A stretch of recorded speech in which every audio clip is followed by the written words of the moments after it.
Welcome. You are welcome. You're welcome here no matter who you are, no matter where you come from, no matter what your background. You are welcome here to join us as we proclaim worth in our spiritual journeys. You are welcome to join us as we sing songs that uplift our very beings. You're welcome to join us in community as we learn, live, and love together. All are welcome as we worship that which gives us each meaning and value, no matter what you call this building, this Zoom space, this hour, or this gathering of people. We worship as one body, illuminated by the light of the chalice. Now, I invite you to light your own chalice if you have one, or observe through Zoom as I light the chalice. But please feel free to join in me in saying the chalice lighting words. We light this chalice for the warmth of love, for the light of truth, and for the energy of action. Today we welcome our Sharing for Change speaker, Kathy Darby, from a place many of our veteran members know well, Ogden's Your Community Connection Family Crisis Center, or the YCC of Ogden. For those of you who are newer to UUCO, you will have opportunity to learn about and share in our community giving campaign to support YCC. Learn about myriad services this organization offers to our community, which include, just for the short list, a 24-hour crisis intervention shelter, suicide prevention, domestic violence education, rape and assault recovery programming, a gym, childcare, and many other services. Kathy herself is native of northern Utah, having grown up in Ogden and currently residing in West Haven. Kathy worked many years at the IRS, has instructed professional development, diversity, and personal success seminars, and is currently recertifying as Utah State Bar Association certified mediator. She's always been active in her community, in schools, Special Olympics, and is chairwoman of the board of directors at Enable Industries, on the board of directors for Ogden's Your Community Connection, or the YCC Family Crisis Center, and on the board of directors at Roads to Independence. Since retirement, Kathy now volunteers for the Utah State Judicial Process Evaluation Commission and is a community volunteer lead for the American Red Cross. She is member of the Ogden City Diversity Commission, serves on several Ogden Community Action Partnership teams, and Weber Health and Human Services committees, including the Opioid Task Force. All of these qualifications demonstrate and underscore the wealth of knowledge Kathy Darby brings to us as speaker on behalf of YCC. Okay, sorry, I'm new to this. I like to be in person. I know we're all learning, aren't we? We're all learning together and coming together. So I wanted to come and talk about the YCC today. I'm going to give you a little bit of a history on the YCC before I tell you what we currently do, because I have a history with the YCC and it's sort of an interesting story. I have to make one correction. I have left West Haven. I sold my home there about 4 months ago, and I'm in Syracuse at a VRBO where I've been for too long. And we're moving up to Eastern Ogden as soon as possible. So we're getting into an HOA that my husband is better equipped to care for. So my story goes back 49 years, and the YCC has been here for 75 years. We just celebrated our 75th anniversary. I was on the board there for 6 years, and right at this time, I'm on all of their foundation finance committees and event committees, fundraisers, and all of that. But I did my 6 years as a board member and moved on to the Children's Justice Center, where I'm now serving. Most events have been canceled, of course, as you know, but we were lucky to have our event in February, our big gala. And so that was helpful to us. We rely on to provide a lot of our services on funding that comes from the community and the donations that we get. So my story goes back 49 years, and in the fall of 1970, I was a married, pregnant teen in Ogden City, and we had to leave the school when we began showing. We had to leave the school and quit our jobs. I was working at Arctic Circle, and some of you will remember.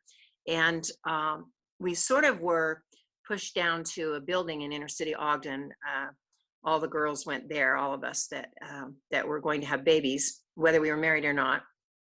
And so someone, when we were there was a teacher there. His name was Mr. Fitzgerald, and he told us about the YCC, which was just down the street. And so one day I went over there, and they had a program there called the Young Moms Program. And who was there was other young moms learning how to be moms, spending time together, feeling that same feeling of sort of being outcast or outsiders at the time. I graduated high school when my son was 3 months old. After we had our babies, we had to go back to the special place for us, even if some of the girls gave their babies away. So it was a very hard situation.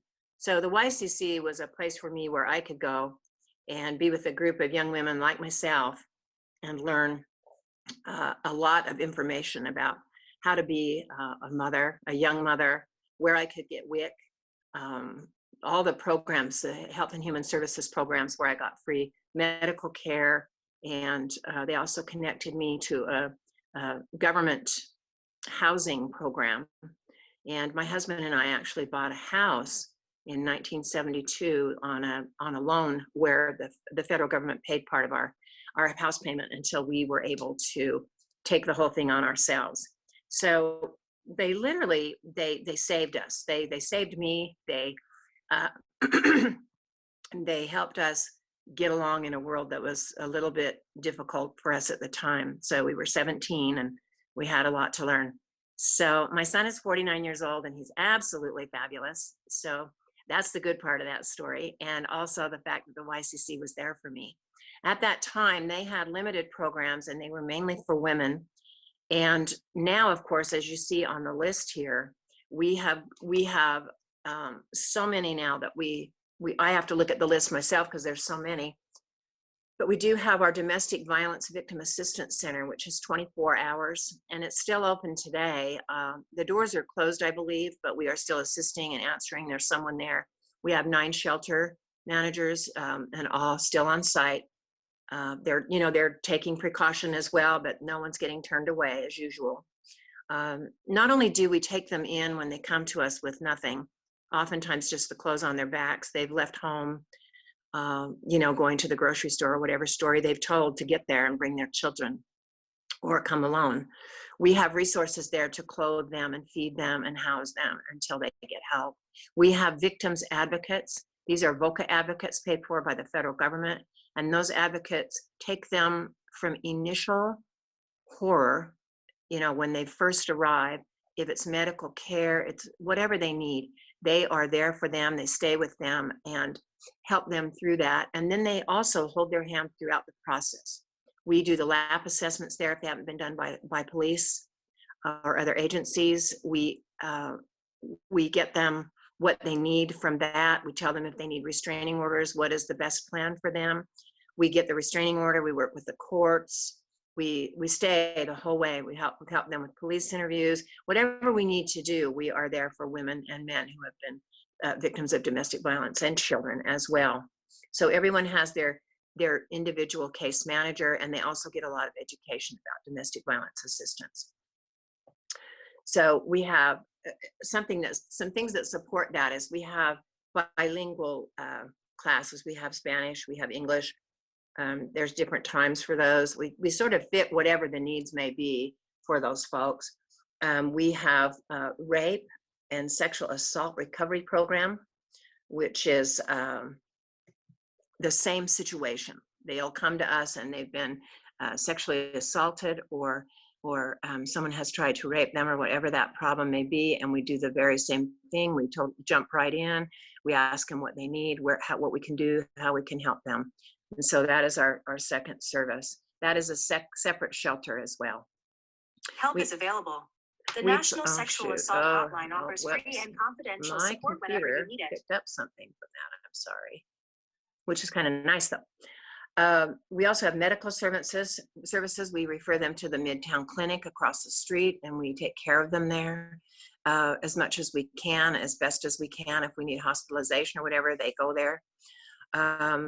Some of the other programs that we have are, we have housing assistance So TANF rapid rehousing. So we can house them, but we will also get them into their own housing as quickly as possible. We have several parenting classes in English, love and logic, and in Spanish. And this one, there's a fee, but they covers 8 weeks of classes, and there's free childcare while they do it. So we just have to recover a little of that cost. We have self-esteem classes because, as you may imagine, self-esteem is an issue. It's sometimes how they've gotten into it, and it's definitely how they've had a hard time getting out of it. We have rape education and prevention. So we have the Family Enrichment Center, and we do presentations on rape, dating violence, sexual harassment in schools, and civic and church group connections, and we give those upon request. We go anywhere, we teach those anywhere that people ask us. We have a senior life program, and these are for people who are seniors and people with disabilities that may not be able to do the simplest thing like change a light bulb, and we have people who go and assist with that, and sometimes just visit, just go and hang out for a while. We have Thursday bar night, and that is legal advice where the attorneys come. It's open by appointment only, but most people can get an appointment as they need them. And that's an attorney who gives free legal advice about all the stuff that they're navigating, which is a lot. A lot of them are navigating through a lot of problems when they come to us. We have the Children's Self-Esteem and Alternatives to Violence group. So this is counseling for children exposed to violence. Helping Hands, Alternative to Violence, Youth for Change teen program. One time I was down at the YCC and we were making signs for our annual march.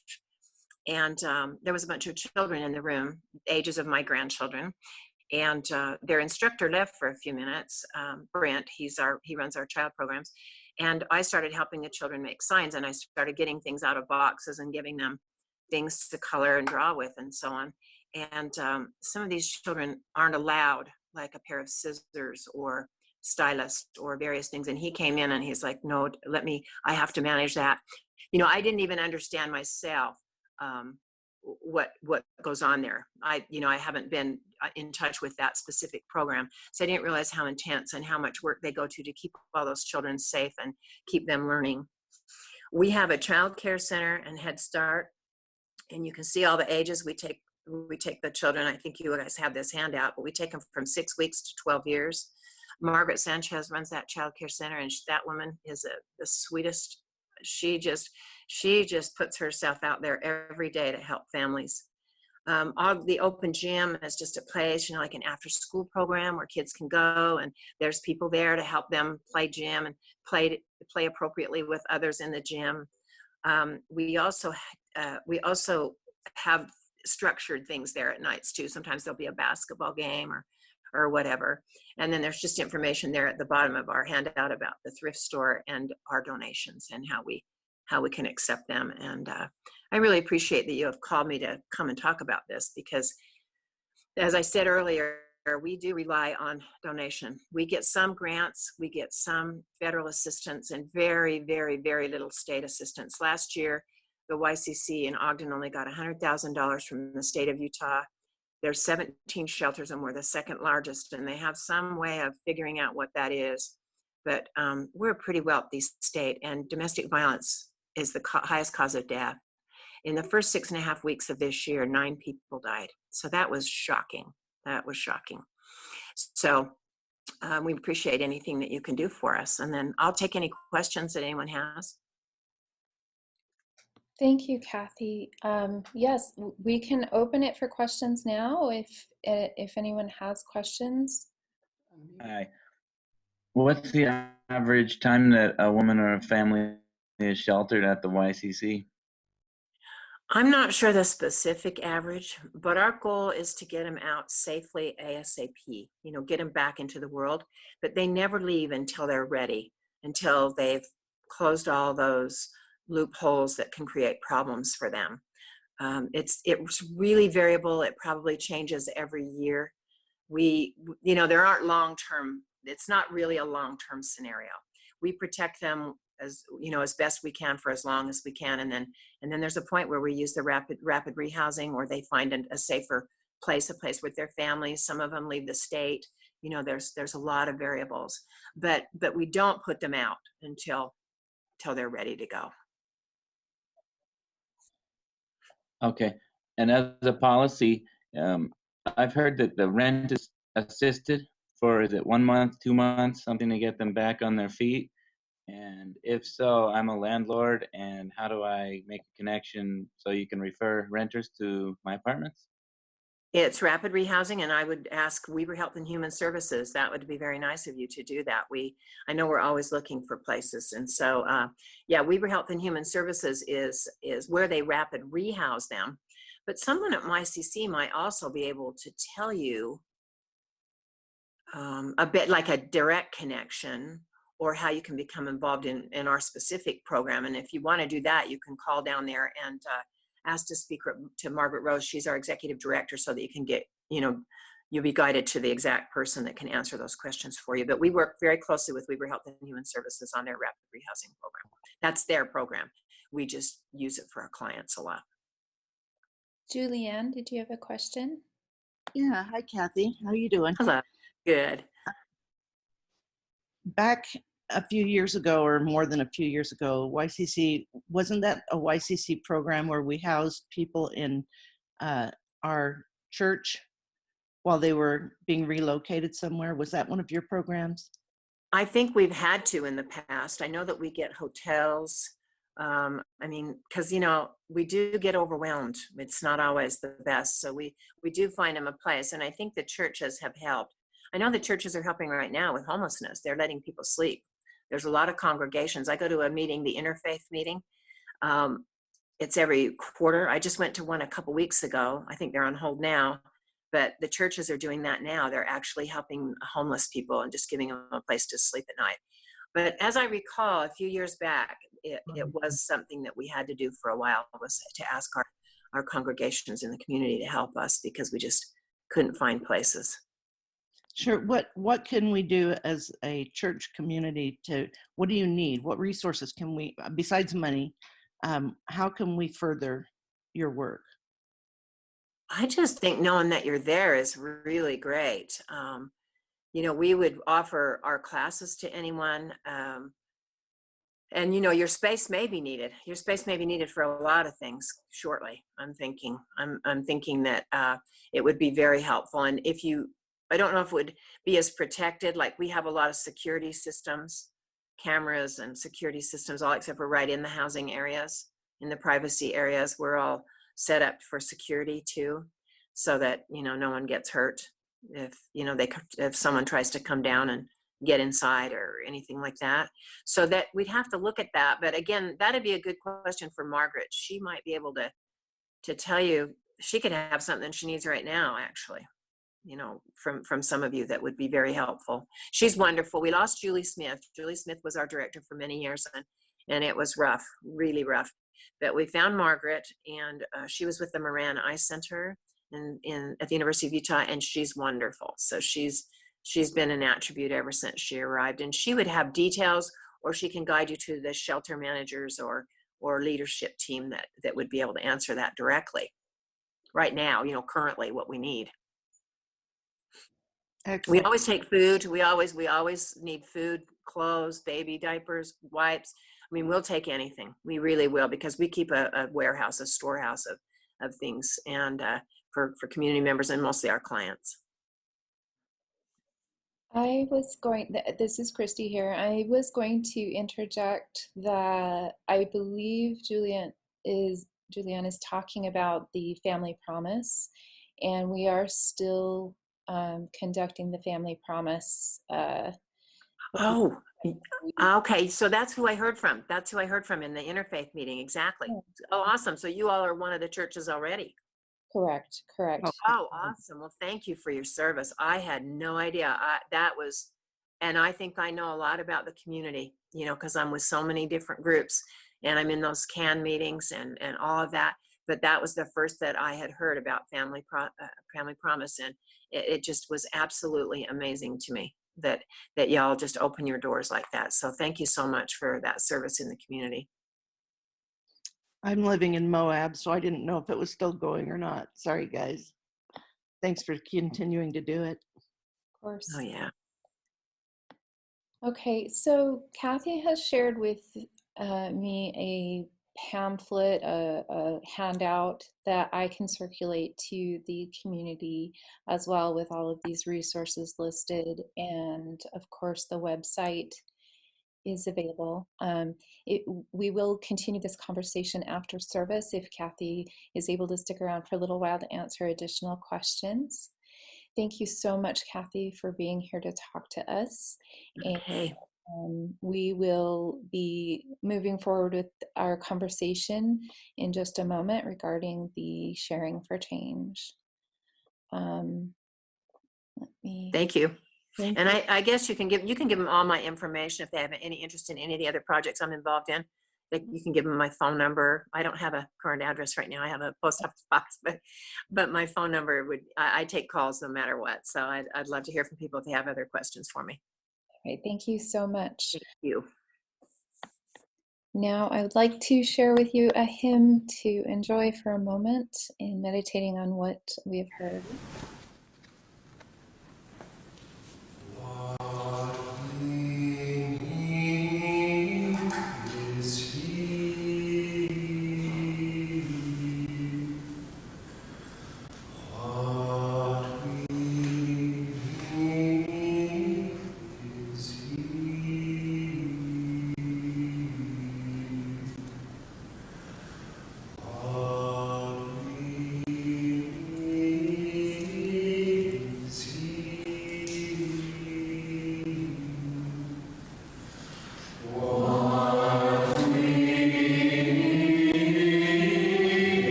Okay, please join me in prayer.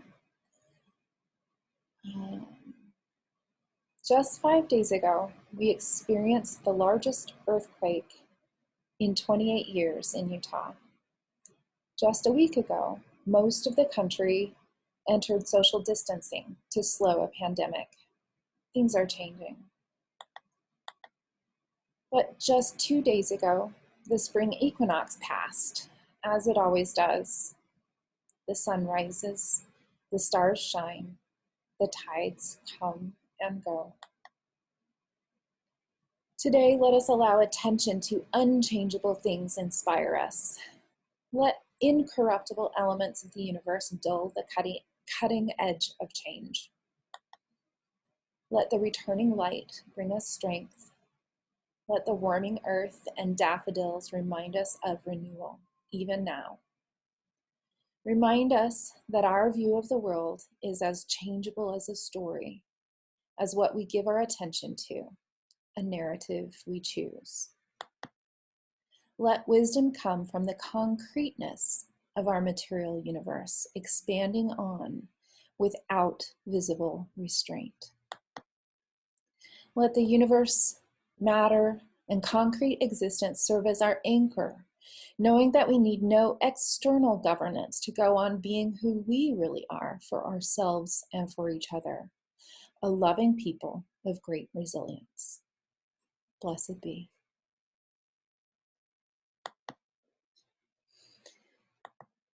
And now, please take a moment to extinguish your own chalice if you have it, or observe me in the extinguishing in Zoom, and say with me the extinguishing words. We extinguish this chalice, but not the warmth of love, the light of truth, nor the energy of action.